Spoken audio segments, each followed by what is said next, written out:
Hello, welcome back to the Gritty Men Podcast. I'm John Riggs, your host, as always, here to equip, encourage, and inspire God's men to live God's way for God's glory in these days. Hey, a big shout out to the Gritty Men community out there. Hope you guys are all doing well. Thank you so much for taking a few moments of your day and spending them with me. I'd like to just remind you guys that we have another Gritty Camp that's coming up here, and that camp is projected to be kicking off sometime in the month of April, so keep your ears tuned for when that's going to take place. Lots of really cool upcoming things that will be happening. There's going to be some other things that we're doing with this podcast that will hopefully make it interesting for you guys as well. Some of it will be just in part of what I do in my life. It'll be those things that I love to do, hobby. It'll be training. It will be all these things as we just go throughout our daily life. And so hopefully they'll be of benefit to you guys as well. Hey, don't forget that I need you guys to like and subscribe to this channel and share it with your buddies. And we'd like to grow this community of believers, of God's men, and especially men that you know that fit this bill, guys that want to be gritty. They love to live for their king and serve their king, and they're just desiring to do that in a way that honors and glorifies God. So if you would share this, I sure would appreciate it with you guys for doing that. So also, I'd like to hear from you guys. If you want to contact me, you can locate me or contact me through the link below. And I'd love to hear from more of you guys as well. And thank you guys for taking time once again to spend here at this podcast. Well, let's get right to it, guys. I want to talk to you about the topic of setting boundaries in our lives in regards to relationships. And I really want to focus in on the necessity that we continue to stay very healthy in our lives. So that means we need to be healthy spiritually, healthy mentally, and also healthy physically. And so in regards to relationships, though, we're living in a time where I think we need to be very cautious and cognitive, especially in this whole concept of setting boundaries with people in our lives. So this is probably going to be a little bit more difficult in some ways to discuss this on this podcast with you men, because we are not nearly as driven by relationships as, say, that our spouse, our wife might be, okay? Because we're just made a little bit different than they are. But to say that we don't need relationships with other godly men, like-minded men, would not be true. We do need those, and we desire those, but in a different way than our wives would desire those, okay? So if you're married and you have your wife and you understand and live with your wife for many, many years, you're going to understand that we as men and women, we are quite different in relation to how we view this whole concept of relationships, okay? And so some of this information you're going to be able to use to help your wife. You're going to use it to help your life. And then you're going to also use it to help maybe your children or someone else that you may be mentoring, okay? You might be discipling a young man or two or three or whatever your situation may be. And you can use some of these things, I think, to benefit their life and to help them as they try to navigate this whole thing in regards to relationships. And so speaking of boundaries, guys, the definition of boundaries is, I'll give you two of them. Number one, a real or imagined line that marks the edge or limit of something, okay? So it defines a boundary line of a piece of property, whatever that would be. It is a boundary for ownership, or it sets a parameter to go no further. There's all kinds of illustrations we could use. You understand that that's a boundary. But I also wanted to mention this one too, that number two, it is the limit of what someone considers to be acceptable behavior. And I really want to hone in on these two aspects in relationship to how we deal with others in our life. And you've heard it said that birds of a feather, they flock together.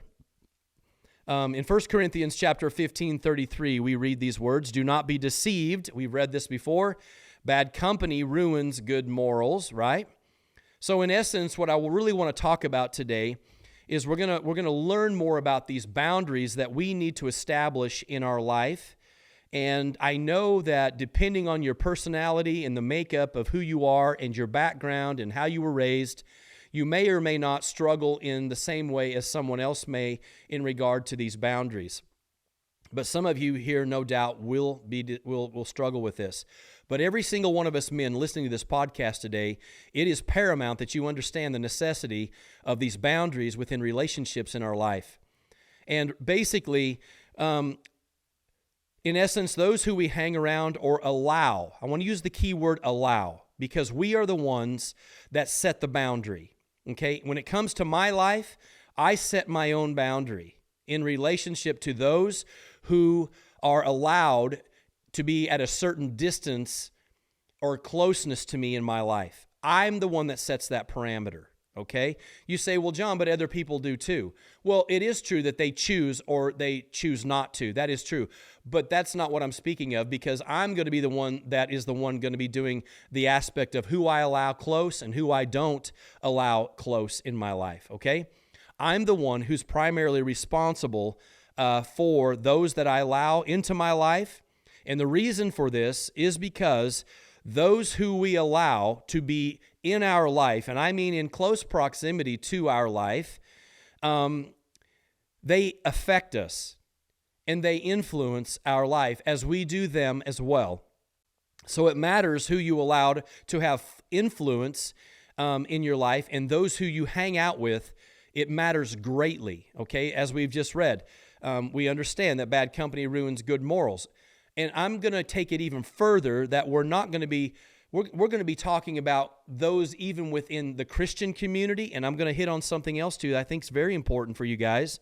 And sometimes it's a big struggle and it's difficult, but it's even going to involve those people who would be deemed as family in our life, okay? Now, I know that the Christian community, we're all called the family of God, but let's be frank and let's be honest. Not very many of those people that are even part of the family of God are going to be very close to me in my life. In other words, I'm only going to allow certain people to be that close to me in my life. And even in my physical family, say your extended family, not everybody, just because they're blood, should have access to that close ring or circle of your life. They shouldn't have that. That must be earned, and it must be merited in a way that it's beneficial for you in your life. And if there is a relationship within your family that is not beneficial to you, it could be considered detrimental or toxic, or those relationships that just completely drag you down, then those relationships, by your own choosing, understanding the necessity of we guarding our heart and our mind and so on and so forth, those are ones we extend out. Although we love those people, they are not necessarily allowed the privy of being very close to you in your life. Those are things that are earned and merited and allowed by your own choosing, okay? So, number one, guys, I want to stress this. Be very selective who you allow in your inner circle. Very, very, very selective.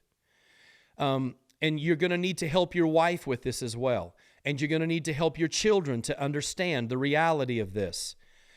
We need to set boundaries, and those boundaries are lines of demarcation. They are lines that are drawn. They are set there for a reason. And we are the ones that say yes or no to who comes inside the gate of that inner circle, or the next circle out, or the next circle out, or even the furthest ring of the bullseye, if you will. And as you notice, as the bullseye, you move away from the bullseye, the ring gets much bigger, and there's more people in that. But the closer you get, the smaller it is, and only a select handful of people will you allow to be in the inner circle of your life. And there's reasons for that, and we must understand how significant and important it is that we gain this understanding. So, oftentimes this is also determined by us by watching and witnessing the behaviors, the speech, the character, the integrity, and other attributes of people. Here's the thing. You need to be a watcher. You need to be a watchman. Now, I've been told by people, you hear somebody say, well, boy, you sure hold your cards tight. Yeah, that's for good reason, because not everybody gets to see my deck of cards. Only a handful of people are going to truly know who I am. Only, not because I have anything to hide, but because I'm only willing to allow a handful of trusted individuals to have the privilege, if you will, of being that close to me in my life. Now, there are lots of people that I'm acquainted with, and lots of people, thousands of people say, well, I know that guy. Well, no, they may know about me. They may know my name. They may know what I do. They may know some of the history of things. But what they don't know is they do not know me. They don't know me, okay? And so you have to be very cautious in this, okay? So don't have an open gate life. It's not a free range life, okay? That's not what this is.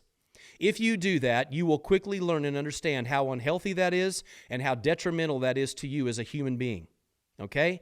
Because let me tell you why. There are a lot of unhealthy people out there, okay? And I will say even within the Christian community, and you say, oh my goodness, no, within the Christian community, there's still a lot of unhealthy people, okay? In fact, within the Christian community, there are some very toxic human beings, and that's a true reality, okay? Now, we read in Proverbs 27:17 that iron sharpens iron and one man sharpens another. The word sharpen here literally means to grow sharp and let a man sharpen the countenance of his friend. So what we have going on here is there's a very positive thing going on with this passage of Scripture in relationship to men in our life. And let me tell you something, not all men are going to sharpen you. Not all men are going to sharpen you. And let me make a distinction here because I can already hear what maybe some of you might be thinking and saying. You say, well, John, what about our responsibility for discipleship? Okay, that's what I want to separate here. There is what I'm speaking of in regards to friendship, and then there's also discipleship. Friendship is a two-way street, okay? It is this relationship that has been allowed, that is close in proximity in your life, and there is an advantageous giving on both sides. There is pouring in and there's pouring out. So there's some equality in this relationship. If you're in a friendship and it's one-sided, you don't have a friendship, okay? You don't. So if you're in a relationship and it's always you calling, always you giving, always you doing, it's all about the other person, then what you have is an unhealthy friendship. You don't have a true friendship. Now, you have a relationship, but you don't have a friendship. And I'm speaking of an inner circle friendship here, okay?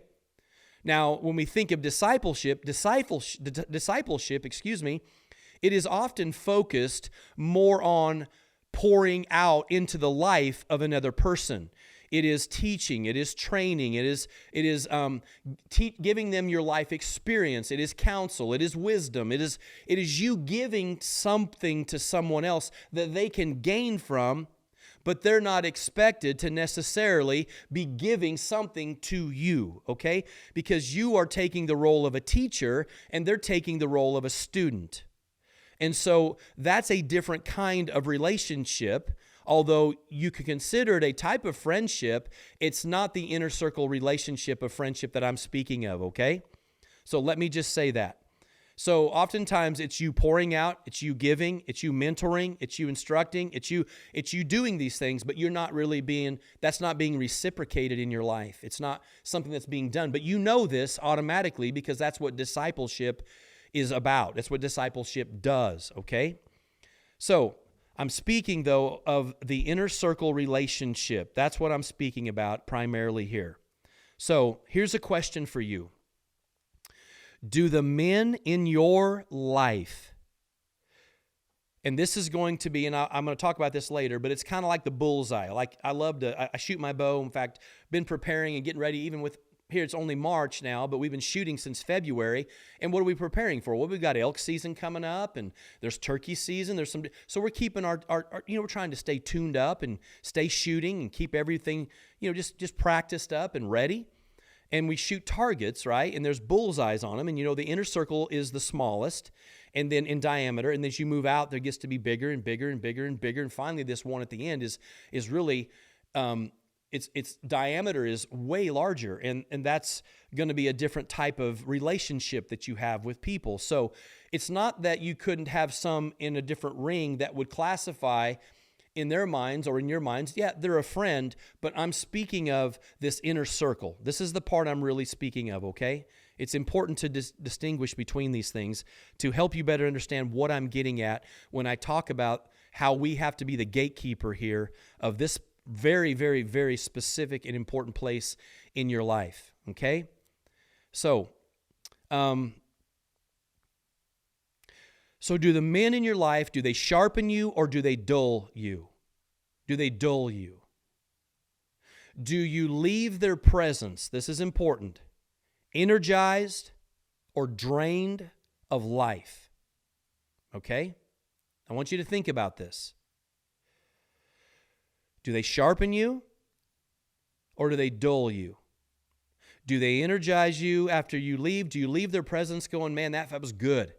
That felt great. I'm encouraged. That was good. Or do you leave that person's presence or after a phone conversation or the little games that they're playing? Are you frustrated? Are you troubled in your spirit? Is it just unhealthy?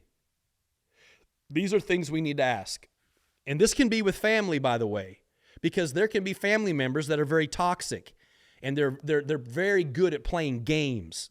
And I hate games. I'm not a game player in relationships. You can volley the ball, but I'm going to spike it back in your face because I ain't playing your game. I'm not playing it. And what we're going to talk about today are going to be people who try to get themselves into that close place in your life, or maybe they're a ring out or two out, but what they are is they're highly toxic individuals, and they don't deserve to have a close place in your life, whether they're family or whether they're a Christian or a childhood friend, whatever it is. We have to understand that this sacred place, it is a place that is given by you, that is merited by others. In other words, it's not just something we just give away. We don't do that.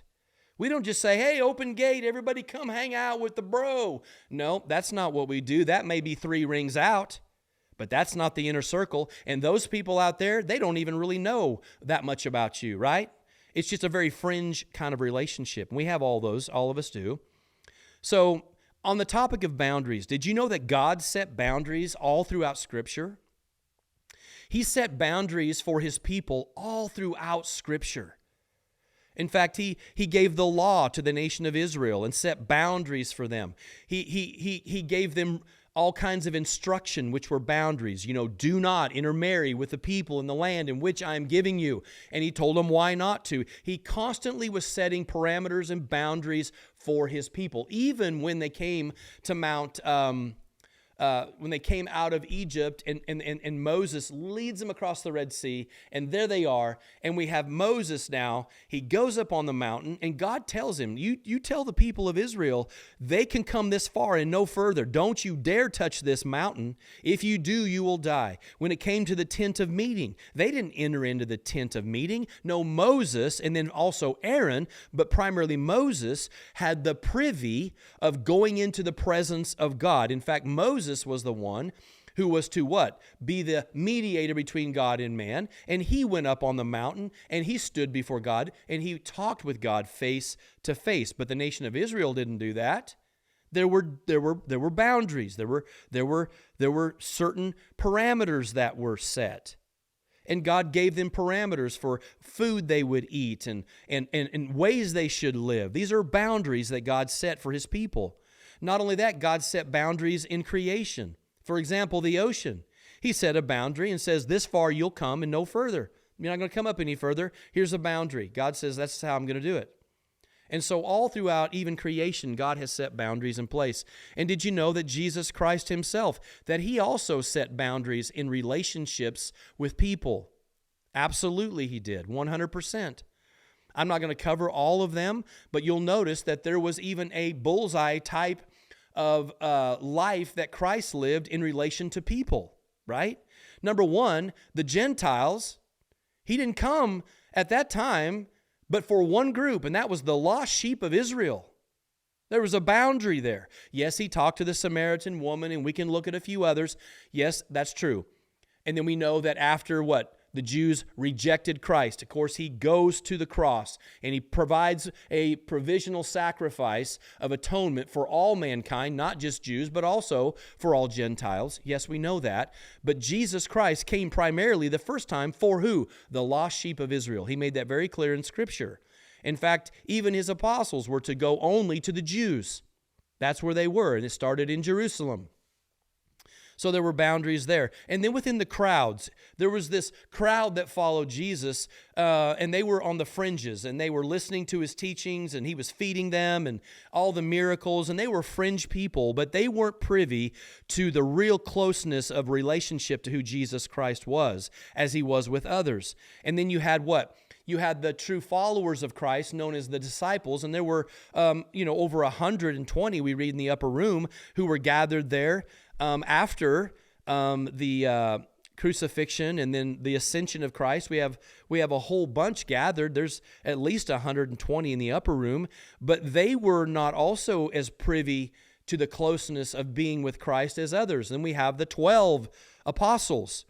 And the 12 apostles, man, they were 3 years of very close, intimate contact with Christ, watching the miracles, hearing teaching, being pulled aside, him explaining and letting them know what these parables were meaning, and watching the miracles firsthand, and then walking on the Sea of Galilee, and all these incredible things, seeing him calm the storms, and they were privy to this day in, day out relationship of closeness with Christ. And then, even though they were privy to that, Jesus had his inner three. He had 3 men that he allowed even closer in proximity to the 12. And how do we know that? For example, we have Peter, James, and John, and we see them in a very special, intimate, unique place with Christ on the Mount of Transfiguration, when both Moses and Elijah appear to Christ before his crucifixion, and Peter, James, and John are astounded, and Christ is glorified there in their midst. Dude, they were like, wow. And he warned them. He said, listen, don't go tell anybody about this, not till after I've rose from the dead. Let's not tell anybody about this until a later time. Don't do that. And so these guys were privy to something very, very, very close in proximity to Christ that the others weren't. And so don't believe that you have to have an open gate in relationships with people just because you're part of the Christian community. That's not true, okay? So we need to be cautious and discerning with those whom we allow to influence and have place in our lives. And here's the key thing, guys. Only a select few. And I'm going to use this word, and you say, well, John, that's the wrong way to think about it. No, it's not. It's not. Here it is. Only a select few have the privilege of the inner circle. And it is a privilege. In your life, in my life, in someone else's life, it's a privilege to be there. Proverbs 18:24 says this, a man of many companions may come to ruin. This whole concept of you're going to have 100 buddies, that's not going to happen. No, that's not going to happen. But there is a friend who sticks closer than a brother, than even a brother. And these individuals, it may be your brother, but these individuals, no, they're closer. They're even closer than a brother. They're there in that inner circle. Proverbs 13:20 says, whoever walks with the wise, guess what? Becomes wise. It's why you need to seek out these kind of men. But the companion of a fool will suffer harm. You don't want to let no fool come into your inner circle. Not a chance. Not a chance. Philippians 4:8. Finally, brothers, here's the reason. Here's our mind. This is how we are to think. And we need to be with like-minded, like-spirited people. This is important. Whatever's true, whatever's honorable, whatever is just, whatever is pure, whatever is lovely, whatever's commendable, if there is any excellence, if there's anything worthy of praise, think about these things. Now, if in your inner circle is a bunch of fools, you will never be able to attain to that, because you're not going to be hearing things that are honorable, true. You're not going to be hearing things that are just or pure. You're not going to hear things that are lovely to God, commendable to God, or excellent. That's not going to be the way it is. And I will say this, you show me your closest friends, and I'll show you exactly the man you are. You need to think about that. You say, well, what do you mean? No, they're just my buddies. No, they're not. They're more than your buddies. If they're in your inner circle, they're just like you. Because we don't let people in our inner circle who don't have the same mindset we have, who do not have the same spirit that we have, who are not honorable and truthful and pure and commendable. We want men and be men who do things with excellence. You don't want some sloth. He's not going to be a part of your inner circle. Some dude that can't hold a job, who won't be faithful to his wife, who is a terrible father, who's lazy. Are you kidding me? That guy don't have a snowball's chance of being in your life. No. And if you let him there, you're a fool. Don't do it, man. Oh, I feel sorry for the bro. Well, you might disciple that guy, but that doesn't make him on the inner circle. There's a big difference, man. So here, poor mental health, as we know it, guys, really in the last handful of years, there has been a decadence to mental health. I mean, it is an epidemic of mental health issues in this country. And I have seen it like a light switch just pow! And it's like it's everywhere. You see it everywhere, man. And here's what we know. There's a lot of unhealthy people out there. And there's reasons, I think, for that, but a lot of reasons for that. But listen, this is why we're very selective. Unhealthy minds. Remember, one of the main trifectas of what we are about on this particular podcast and this man's ministry is what? The discipline and the growth of the mind. The mind, guys. Because if you don't have a healthy mind, you're not going to be healthy in life. If you don't have a healthy spirit, Christian, loving, a Holy Spirit-led life, if you don't have a healthy spiritual life, you're not going to be a healthy man. If you don't have a healthy body, you will not be truly a healthy man, because we are all one. You can't just rip one out and say, oh, that makes me perfectly whole. No, it doesn't. If you don't have the mind, you don't have the body, and you don't have the spirit, and they're not all well, you are not a well human being. So here's the important thing. You are in control of your mental health. You are. And who you hang around and what you listen to and who you allow inside that inner circle, those people in your life with influence will greatly impact the way you think, believe. They'll help shape your mind. So that's very important. So you can tell your kids this stuff, man. Point this out to your sons and your daughters. Help your wife when she struggles in relationships, because trust me, and I don't mean this to be rude, but ladies are going to struggle with this a lot, because women are hard to get along with. Not your wife necessarily, but I'm telling you something. There's so much drama and there's so much there's so much garbage out there. You want to protect your wife. Help her see these things, because she's going to be Christ-like and loving and kind. And then there's these people out there that they just take advantage of that. Man, they're looking for that. They're just that kind of an individual. We want to protect our wives from that. And let me tell you something. They could be family. They could be family. And you as a husband have a responsibility to protect your wife. Protect her. Well, so-and-so, they're going to get mad. No, we have to. The most loving thing we can do is watch over and protect our wife and our kids, right? You don't have to be hateful about it and mean about it, but you can do it in a Christ-honoring way, right? So unhealthy minds make unhealthy people.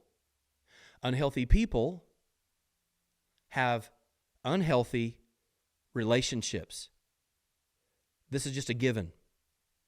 So we need to set relationship boundaries in our lives, especially with unhealthy, and I'm going to use this word, and people don't like this, toxic people.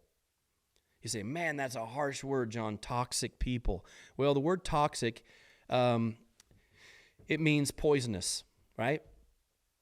It is the dumping of toxic waste. You know those people you get around, and it's like when you get done, it's like, dude, I just had a load of garbage. They're just dumping their truck on you every time you get around them. They're just toxic people, man. It's like your only purpose that you give them is that there's a place to back their dump truck up with all kinds of crap, and they just dump it on you. That's unreal, man. There's people who do that. That's what they do, man. And it is venomous, noxious, destructive, harmful, pernicious. It's very harmful or unpleasant in a pervasive or insidious way. In other words, they're stealthy about it, they're subtle about it, they're sneaky about the way in which they do that. No, they're poisonous, toxic individuals who are very unhealthy in their mind and in their spirit.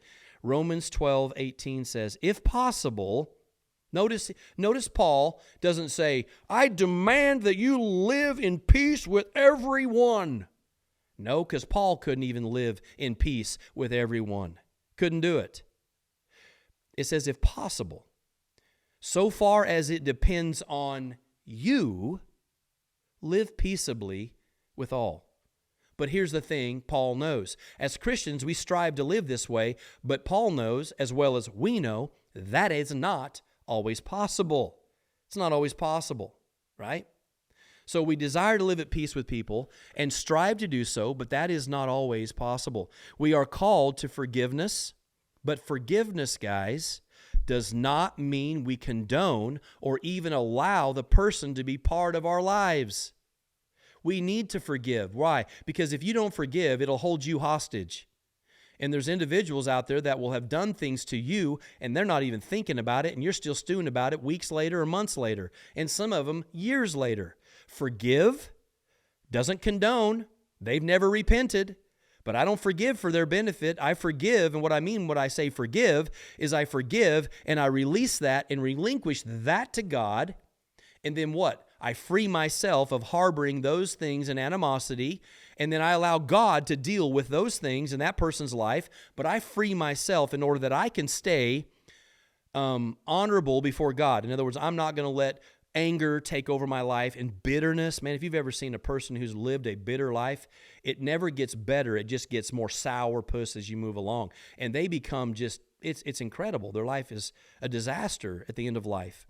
And so Paul says, if possible, which we strive to do that, but it's not always possible, okay? And here's the thing. This includes Christians, okay? I think of Paul and John Mark. You remember that? They have a problem. Paul's like, gone. I don't want you here. You bailed out on us on the first missionary journey. I don't want you to be a part of this work. You say, oh, but John, later on when Paul was in prison, guess what? John Mark was of value to him. He was then. That's probably because John Mark repented of what he did to Paul, and Paul said, okay, I forgive you, and you can come be of service. But man, when it wasn't that way, Paul he didn't have any qualms he just said, this is what it is. I don't want John Mark around. So what did Barnabas do? Barnabas took John Mark, and he goes to one of the islands, and then what does do? We have Paul. He takes another gentleman, goes with him on his second missionary journey. And so Paul didn't always live in perfect harmony with everyone because what? Can't always do that, right? So we are to set boundaries, guys. Boundaries with unhealthy, toxic Christians, family members. We have to do this with people, okay? We are to set boundaries for ourselves and others in regards to relationships. What are some of the characteristics of a toxic person or an unhealthy person when it comes to a relationship that we have with them. Let me give you a few things that might be interesting for you to note down. Okay? I have a nautical way in which I'm going to share this, okay? Here's what we're looking for those people that we allow in our inner circle.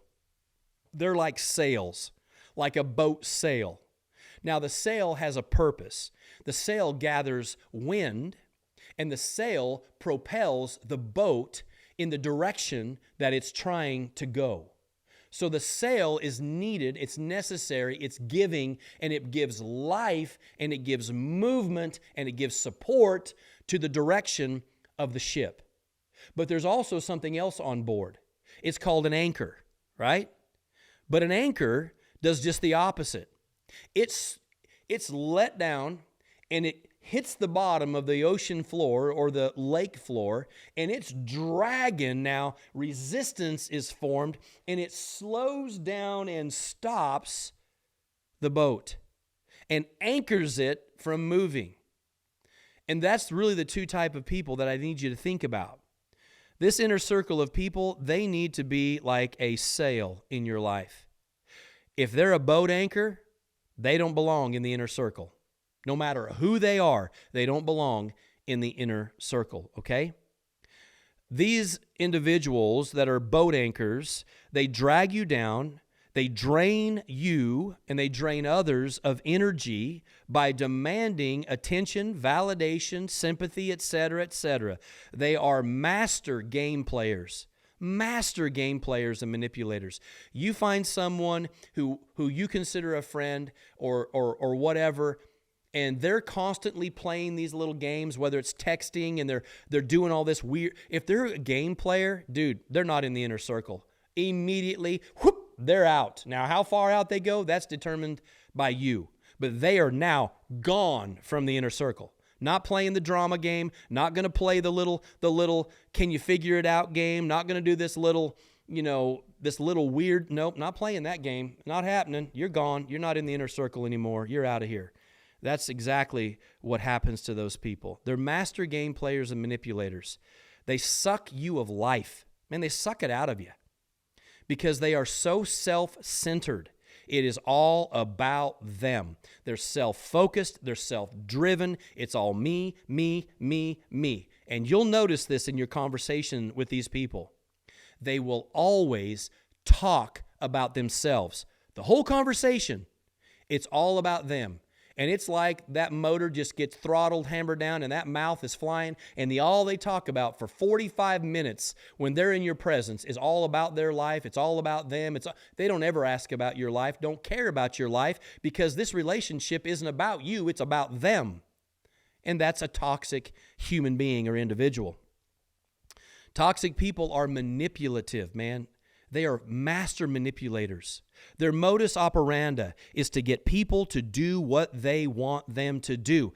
And listen, they have two sides to them oftentimes. They'll have a Jekyll and they'll have a Hyde. And when they need to appear to be one way or the other, they will. Like if they're really trying to hide themselves from others in the community, like, oh, that's an upstanding gentleman. He's a wonderful guy. I mean, he serves in his church. He's on he's an elder there. He's a whatever. I mean, that guy, he's awesome. And then you get to those people who really know that guy, and he's as toxic of an individual as you ever want to know. And guess who comes out? Old Jekyll comes out. He's got those multiple deals going on there. Very unhealthy. Now, very, very, very unhealthy. There's people that are like that, and they're toxic, but they're manipulative.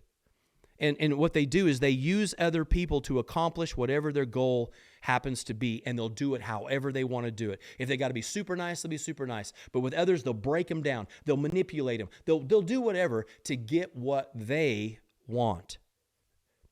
They manipulate the relationship for what they get out of it, not what they give or add to it. Okay? Number 3, toxic people are inherently negative. They are Eeyores. You know, they're not a Tigger, they're an Eeyore. And they're just constantly, it's always, they're negative about everybody, everything. It's just negativity. It's just like you walk into it, it's just like you leave there, and you just feel, when you leave their presence. They're negative. You don't want that kind of stuff in your life because it will affect your mind and it will dampen your spirit. That's the reality. So they may be somewhere on that ring, one of those rings out there. That's okay, all right? That's just where they are. But they're not going to be right in the inner circle. It's not going to happen. They're going to be out there a ways, okay? And when they start asking questions, well, I thought we were, listen, you're negative. Can't be around you. Man, you depress me. You just, no. Or you're manipulative or you're whatever. No, not going to do that. And you have the authority to do that, guys, and it's your responsibility, okay, to do that. Next thing, number 4, toxic people have a victim mindset. You'll meet these people. They're victims. With everything, they're a victim. And the reason they are where they are is because of somebody else, something else, a circumstance, whatever. They never own their situation, and they never change their situation, and they never succeed in life because their whole life's pandemic or epidemic or whatever you want to call it is a result of what somebody else did to them. And that's what toxic people also do, okay? They're victims. And they gain your sympathy by sharing their road in life, which is uphill both ways, by the way. And they're looking for your empathy, and most of the time they zap the very life out of you. And so you'll notice that when you're around them. Those people, they're not inner circle people, man. They're fringe people. They're out there, and we're going to love them in Christ, but they're out there. They're not the inner circle, okay? Here's another one. Toxic people are oftentimes very one-sided in a relationship. I mentioned that. The conversations will be about them. Anytime you see a man with drama, flag. Why is that? Because we men, I'm going to say it right here, we hate drama. I mean, we hate drama. But every once in a while, you'll meet a man, and he loves drama. You know what that is? That is a hoisted red flag with a skull and bones on it that says, do not come near me. Okay? I'm just telling you. You find a man that loves drama. He's in the drama on his little Facebook. He's in the drama and everything else. Dude, that guy, he needs to be way out there because that's not a man. That's not a man. We don't want that kind of person in our inner circle at all. Drama, are you kidding me? We absolutely despise drama. Hate every aspect of it. Toxic people want to talk about, number 6, their feelings all the time. Guys, this is the deal. We know this. We're not driven by our feelings, okay? For example, if you're around a lady, ladies oftentimes want to talk about how they feel, okay? And you're going to find that with your wife. Like she's going to, when you come home sometimes, she goes, well, she wants to know how you're feeling. How was your day? She wants to get into the feelings. Guys, we don't want to talk about feelings because we don't care. Okay, this is a reality. We're not into those feelings. Why? We're not driven nor really controlled by our feelings. Why? Because if you ask the average man what his feelings were in an 8-hour day and we were to go through all of our feelings, man, they go all over the gamut of things, man. But we don't let them lead us. There's anger. There's frustration. I mean, go down the whole list of stuff. So guys don't get together and go, dude, how you feeling? How you feeling today? We don't talk about how we feel. No, we don't do that, okay? And the reason I say that is because feelings are things that come and they go. They're not permanent, man. They're just constantly moving.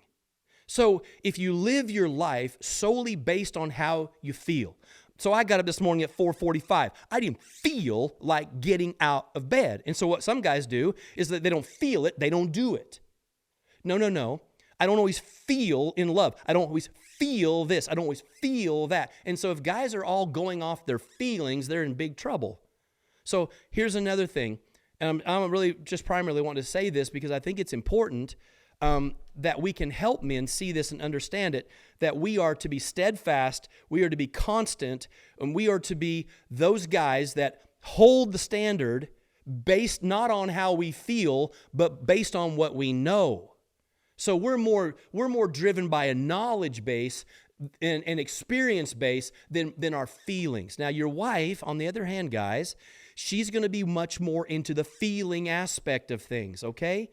And that's why it's sometimes hard for you to sit around and talk to your wife because she's wanting to get into the feelings and you're thinking, I don't want to talk about feelings because I don't let my life be directed by feelings. But she, number one, will be affected that way, okay? So, but what I'm saying about this, and let me get back to this point, the toxic people are always talking about their feelings, and their conversations almost always involve how they feel, okay? So that's not a good thing, right? And so that person really is not going to be in your inner circle. They can still be a friend. They could be a distant person. We love them in Christ. We do, but they're not going to be here because remember, we're going to get into this, the significance of what these people are in your life. It's very important. And here's what I'm going to say too. If you are looking for a certain kind of man that you want to connect with and you want to engage with and you want to have in your life, here's the thing. You have to become that man. Does that make sense? You have to be that man. Now, if you want discipled or you want someone to come alongside you and to teach you and to show you, now that's different. But if you're wanting to be in the inner circle of real true friendship, you have to bring to that friendship a level of what that man is. You just have to do that, okay? If you're going to be there, and it's important. And so those are things that we strive to do, and we discipline ourselves to have these things, okay? Here's another thing, because sometimes you'll meet guys and they'll say, well, maybe there's a reason that you're really struggling in this area of your life with relationships.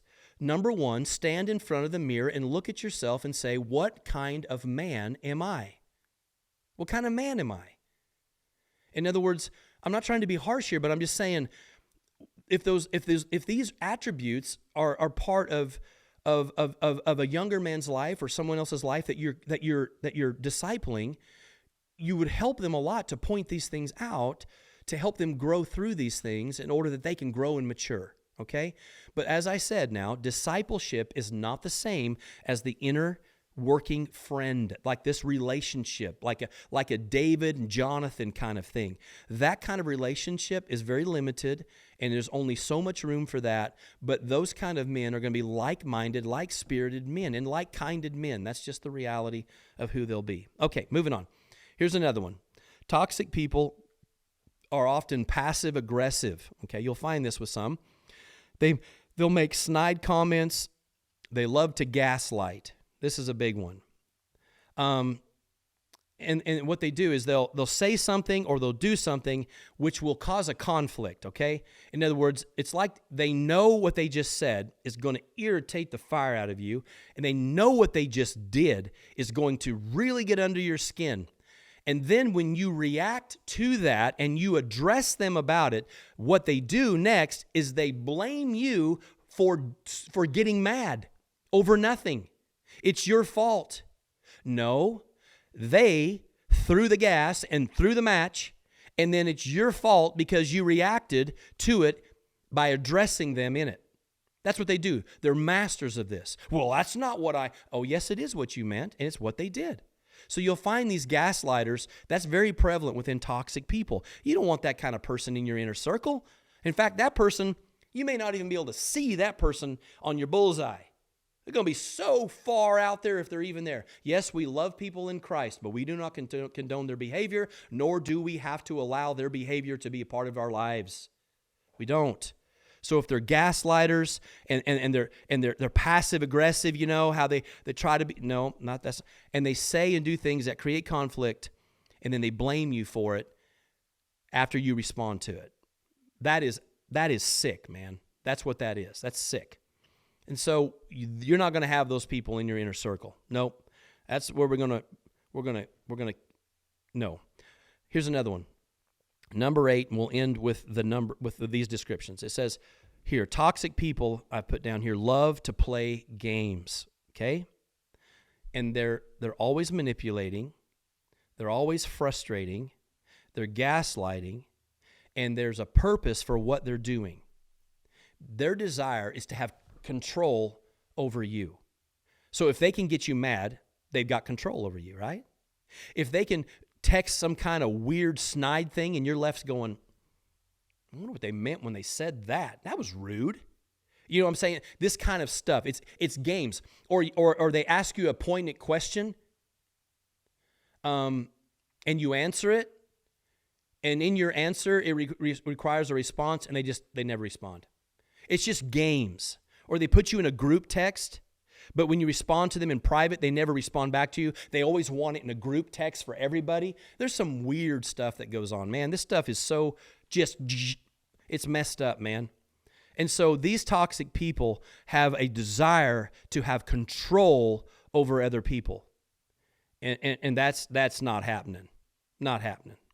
So you're going to have to help your children with this, because as your kids are young, they're not going to understand some of these things. And so it's our job as fathers to help them see and understand this in their relationships. You're going to notice one of your children could have a very unhealthy relationship. In other words, it's totally one-sided. You can teach them and show them what's really happening, what's going on, because it's draining for them, right? Or a real toxic relationship, or someone's doing this passive-aggressive stuff, or you find someone that's trying to pull them away from everyone else, like, no, you're my friend only. You can't have friends with other people. They isolate them off to themselves. That's what these kind of weird, toxic folks do, and that's part of their play. Very manipulative. Watch over the relationships of your kids. You need to know who their friends are. You need to know it, okay? And then for your wife, you need to protect her too, okay? Because it's women things. I'm just telling you, they're hard, okay? They're just difficult, okay? And what I mean by that is, I got to be careful what I say. Girls are tough. Relationships for girls are hard. Let me just put it that way, okay? It's a lot easier for us guys. It just is. Much easier for us. And I say that because we're pretty just black and white in the deal, all right? If you meet some of these qualifications, dude, there's not a snowball's chance in any type of oven that you're going to even be near a relationship here, okay? And we do these things. So, and I would say this, if you are being held at arm's length or further out from someone, there may be a reason for that, okay? There may be a reason for that. So, one of the things I've learned, okay, now I'm 50, a little over 50 years old. I've been in ministry now for 20 years, and let me tell you something. I have seen and I have dealt with my share of toxic people in the church, a bunch of them, okay? And some of the greatest opportunities for toxic people to manipulate others, and I want to say this very clearly, is going to be done under the banner of Christianity. Because we think we can abuse people. Because why? The church is supposed to be the most accepting place, right? And so we just accept everybody. And they just come in. And you'll have weirdos that will come into your church. And we have to guard against that and watch these things very closely. And then you have people come in, and what they'll do is they manipulate others under the guise of Christianity. Well, you have to accept me. You have to befriend me. You have to love me. You have to like me, warts and all. No. I can love you in Christ, but it can be at a very, very, very great distance. Okay? That bunch of baloney is used all the time. No, that is only going to be allowed if you are the trustworthy, merited type of individual that I will allow in my life. And don't just say because you believe in Jesus, we're all buddies. That ain't true. And so people will manipulate others saying, well, buddy, we're family. No, hold on. We're going to be family in Christ, and things will be well when we get to heaven. But until then, weird people, they're just weird. I'm just telling you, that's just the way it is. And you're not going to be best friends with everybody. And you're saying, man, you're kind of harsh on this. No, I'm just blatantly honest, okay? I'm just honest about it. And we don't need to pull punches on it and just say what it is and get it out. And some people like it and some don't. But that's the reality. You don't have to wonder what I'm trying to say. It's just what it is. And so we need to be careful and cognitive of this. And we want to be loving people, and we are, and we love people, but we don't condone bad behavior, and we don't let it fly and let it slide and think, well, we got to be bosom buddies just because you come to my church or you call yourself a Christian. Nope, that's not the way it works, okay? So here it is. The whole focus of understanding this whole concept, and I've already talked about it 2 or 3 times, it's the bullseye concept, okay? It is a target, and it's got several rings on it, and the further away from the bullseye, the larger the circle. And this is how it's going to be for you, okay? as you have your inner circle, there's only going to be a small group of people that are going to be in that. But as you move out, that circle gets larger and larger and larger, okay? But guess who determines how close people are to you? Well, they do, yes, but ultimately you do. You determine how close you will allow people to be in your life, okay? Now, here's the thing that I think is very, very, very important for us, okay? In your life, men, you know this to be true. You have a very, very small group of people that are in the inner circle. And how do those people get there? Number one, you stood at the gate and you watched. See, I watch people. I watch them. I listen. I see how they act. What do they do under pressure? I watch people, just like you should watch people. That's what watchmen do. We watch, okay? And we're watching because we need discernment. And if you watch people long enough, they'll tell you who they are. And sometimes it doesn't take very long. So we are watching people. And what we're watching and making calculated decisions about individuals, okay? That's what we're doing. And you know that there's a very small, and let me put this word, proven. They're proven people that you trust and you know, and they trust you and you know them.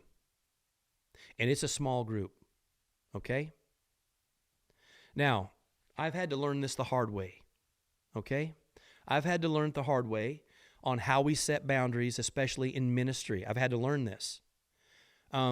It has taken me some years to figure it all out and to know how to do this.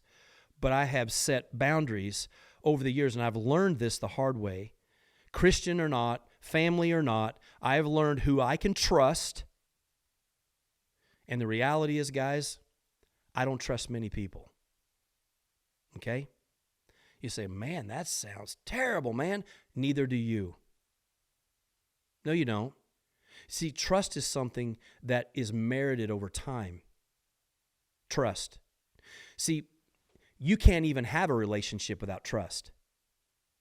And if you just openly trust people without watching them first, then don't be surprised when you are shocked when something happens. So, when you sought out a wife and you started spending all kinds of time with her, I mean, there wasn't really anything you wouldn't give up to be with her. What are you doing? You are learning everything you can learn about this woman that you are attracted to and that you admire. And you're learning about her. You're learning about how she acts. You see her in different situations. You watch how she deals with people and how you listen to her. What are you looking for? You're trying to see whether or not she's a trustworthy individual. Can I trust this woman? And if you can't trust, you can't have a relationship. In fact, if you can't fully trust, you can't fully love. You know that. And so that's why in marriage, the greatest breach of all is trust. And when a man or a woman goes outside the covenant of marriage and they have a sexual relationship with another person outside of their marriage, they break their covenant, which is their vow before you, God, and all who came to that wedding. That trust is severed, and many times it's never regained for a rightful reason. Of course, the one who did the offending thinks you should just forgive real quick, sweep it under the rug, receive them back. Baloney. That ain't happening. And I'll tell you what, you'd be lucky if they ever take you back in. And number two, if they do, if you do it twice, you're gone. Usually it happens the first time because, see, once trust is severed, it can really never 100% be gained. It can't be. So, we look for this in people. We're trying to see, are they trustworthy? Okay? We need to see this, and that's what we're doing with our wives. We do this with friends. And so when you're a kid, you don't know all these things. So you know what? You just got buddies, right? You're all just hanging out, people, friends. Yeah. But what you start learning through life is you start learning that this of what we, no, you start figuring this out. Oh, okay. Oh. You start figuring this out, right? And you start realizing that, hey, not everybody is who they say they are, right? That's a reality, okay? So, I have to admit this, I'm a little bit this way. I'm a one and done guy. And I've developed this over the years. You say, oh man, you don't. No, I didn't say I one and done in forgiveness.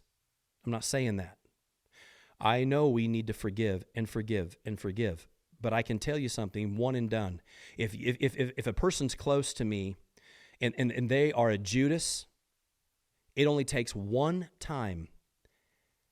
And dude, they're gone that fast. Because I don't have time to mess around with people playing games. And here's the thing, Jesus had a Judas. He had a Judas. He knew Judas, and that was the deal. He also knew that Judas would be the one that would do what he was going to do, so on and so forth, because he had to fulfill Scripture, so on and so forth. But Judas was there. The rest of the guys didn't know it. But there was a Judas. And so we need to be watching and considering. I'm sure they had questions about things, but nonetheless, they didn't know it was Judas, right? And so here's the thing. I'm kind of a one-and-done guy in relationship to those people who are fairly close to me. It takes one time, and if they show themselves not to be trustworthy in anything about that, I'm not saying a disagreement or an argument or something like that. I'm not talking about petty things like that. I'm talking about those people that truly violate that friendship, stab you in the back, whatever it be, totally dishonest with you, go behind you, whatever it would be. No, they're gone instantaneously. Like it's over. I don't play around, and you shouldn't either, okay? Toxic people will try to work their way in, guys. But you and only you open and close the gate. The gate to the inner circle says no trespassing, okay? That's what it says.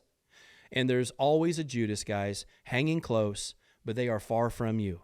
And given the opportunity, they will sell you out for a few pieces of silver. Look around in your inner boundary and see, is your boundary in need of repair? Have you allowed toxic individuals access into the sacred place of your life?